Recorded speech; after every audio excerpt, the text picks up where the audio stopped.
Welcome to this full flight demonstration of the Flight Sim Studio 727 freighter for MSFS. I'm going to show you how I fly the airplane from takeoff to touchdown, but first let's look at our flight plan. So this is our route in the world map. High altitude airways from Stansted to Glasgow, leaving runway 04, taking Barkway 2 Sierra departure for a direct approach to the ILS 05 at Glasgow, cruising at 26,000. So in the flight deck of the 727, it's in its default configuration, so we're starting from the runway with engines on. I'm using the default navigation, which is the working title Garmin 530. This does automatically feed our flight plan through from the world map. I'm going to open the clipboard or the EFB and perform some first time setup. So I want the Autothrottle available in the airplane, so I just click show. I did weight and balance in the simulator menu, so we'll go to takeoff and insert our V-speeds into the speed bugs. Now it's time for autopilot setup, so it's a bit different to pretty much any modern airliner. First of all, I dial in my cruising altitude 26,000, set my nav source to GPS, and on the flight director panel I set nav mode. And that's it in terms of pre-flight setup, so park and brake off and full throttle. Rotating at our rotate speed. As soon as I hear the call for positive rate, the landing gear comes up. I also raise the flaps because the airplane accelerates really quickly. Activating the autopilot is a little bit more involved, so I fly the plane while I head down to the pedestal. Autopilot engaged, nav mode and altitude arm. If for some reason your airplane isn't following the flight plan correctly off the runway, you can use the direct to mode on the GPS to get the airplane to recalculate its route, and it should follow the plan just fine. Now the workload's a bit lighter. I'm going to set a higher vertical speed and we're climbing at about 3,000 feet per minute. A moderately loaded 727 will happily climb full throttle at 250 knots at 3,000 FPM.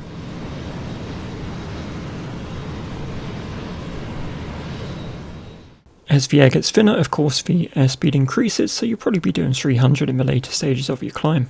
Now, because we dialed in at altitude and activated altitude select, the airplane will actually automatically level off at our cruising altitude of 26,000 feet, as we can see in this clip. Now we're level at cruise. I'm going to move the selected speed to around 300 knots. And once it's there, I'll be able to activate the auto throttle, which will hold our cruise speed and will keep the auto throttle active for the remainder of the flight.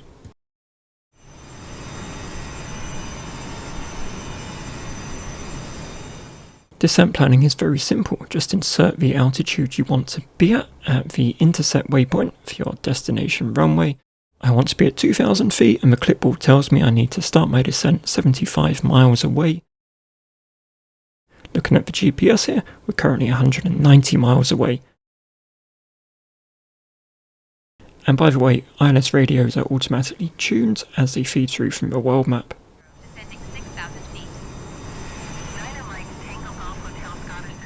A quick note on crew management, so we'll open up the phone and you can automate as many flight engineer functions as you want here. I've literally just activated the essentials so I can concentrate on flying the airplane.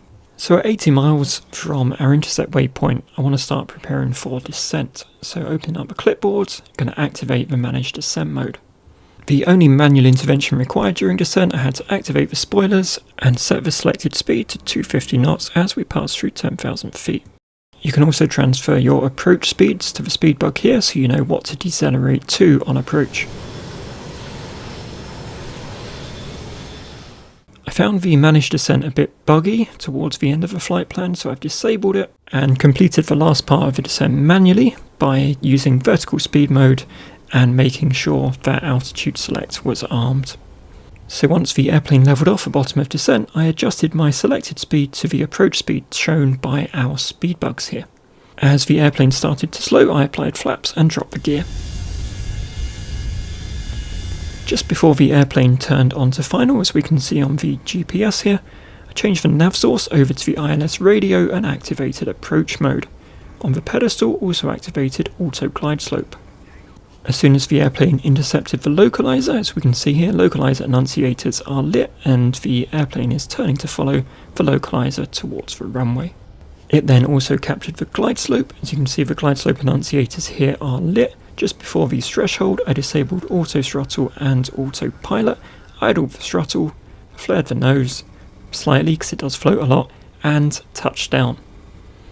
Reversers, brakes, and that concludes the demo flight in the 727 freighter. Both a download link to the airplane and the airplane documentation, which I recommend you read, can be found in the description below. Thanks for watching, feel free to like and subscribe, and I'll see you next time.